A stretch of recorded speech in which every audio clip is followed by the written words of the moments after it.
Hey everyone!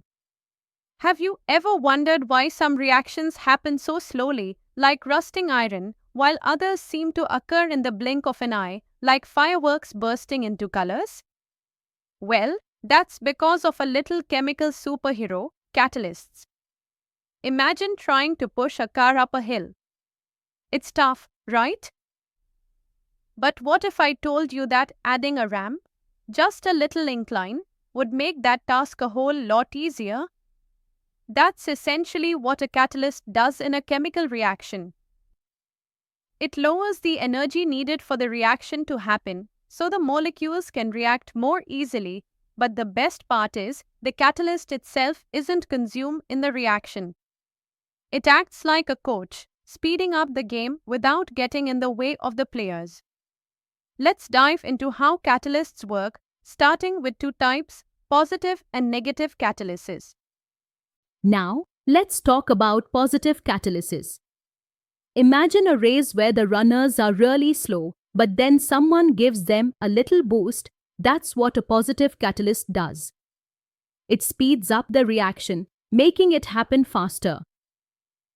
For example, in the Haber process, where we synthesize ammonia, platinum acts as a positive catalyst.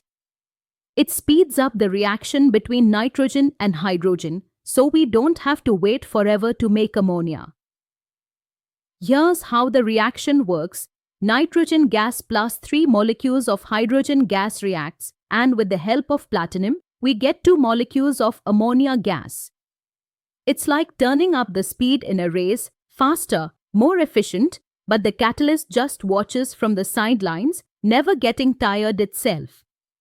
On the flip side, there's also something called negative catalysis. And this is where a catalyst slows things down. Think about a brake on a speeding car, which reduces its speed. Similarly, negative catalysts slow down reactions.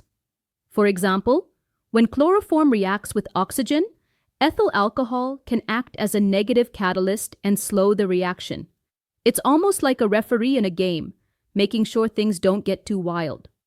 This slowing down helps prevent unwanted reactions. And just like positive catalysis, the catalyst isn't consumed.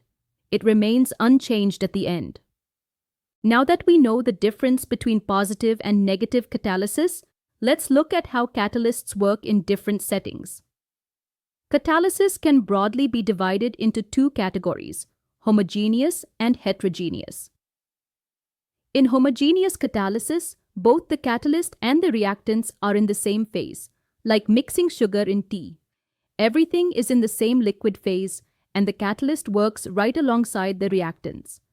In heterogeneous catalysis, however, the catalyst and the reactants are in different phases, like a solid catalyst working with a gas or liquid. It's a little like using a sponge to soak up liquid. The solid sponge works on the liquid from the outside. Let's dive deeper into homogeneous catalysis. In this type of catalysis, everything is in the same phase, usually a liquid. For example, the oxidation of sulfur dioxide to sulfur trioxide in the presence of nitric oxide is a classic case. The nitric oxide catalyst combines with sulfur dioxide to form an intermediate compound, which reacts with oxygen, turning into sulfur trioxide. This is a slow process without the catalyst, but with the catalyst, the reaction happens much faster. It's like when you add just a little bit of baking soda to vinegar. The fizzing reaction speeds up dramatically, helping you clean those hard-to-reach areas. Next up is heterogeneous catalysis, which is super important in industrial processes. In this type, the catalyst and reactants are in different phases, typically a solid catalyst interacting with gases or liquids. A great example is the Haber process for ammonia synthesis, where iron acts as a solid catalyst. The gases nitrogen and hydrogen react on the surface of the solid iron catalyst to form ammonia. It's like cooking.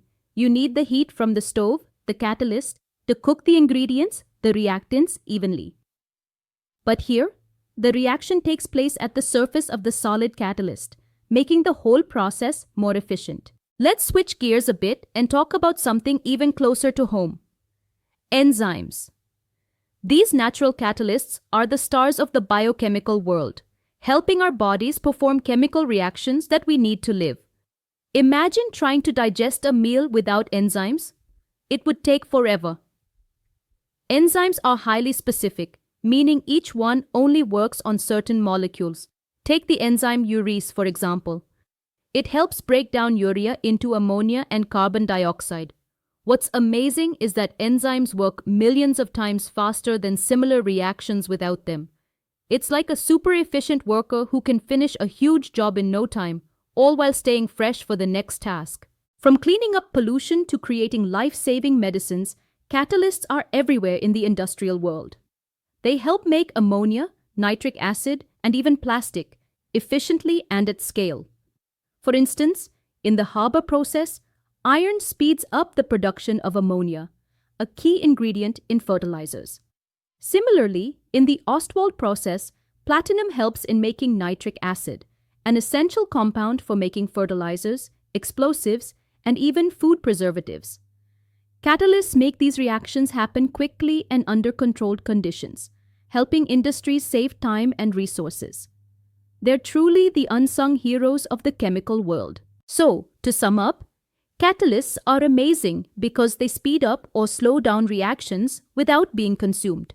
Positive catalysts like platinum make reactions faster, while negative catalysts slow things down. We also learned about homogeneous and heterogeneous catalysis, two different ways catalysts work, depending on whether the reactants and catalysts are in the same phase or different phases. Enzymes, which are biological catalysts, are super specific and make life's most essential reactions happen in the blink of an eye. Catalysts are everywhere in the real world, from making fertilizers to cleaning up pollution. Remember, catalysts don't get used up. They're just there to make the reaction happen more efficiently. I hope this session helped you see how catalysis is more than just a concept. It's a crucial part of both nature and industry. Catch you in the next class with more fascinating chemistry concepts.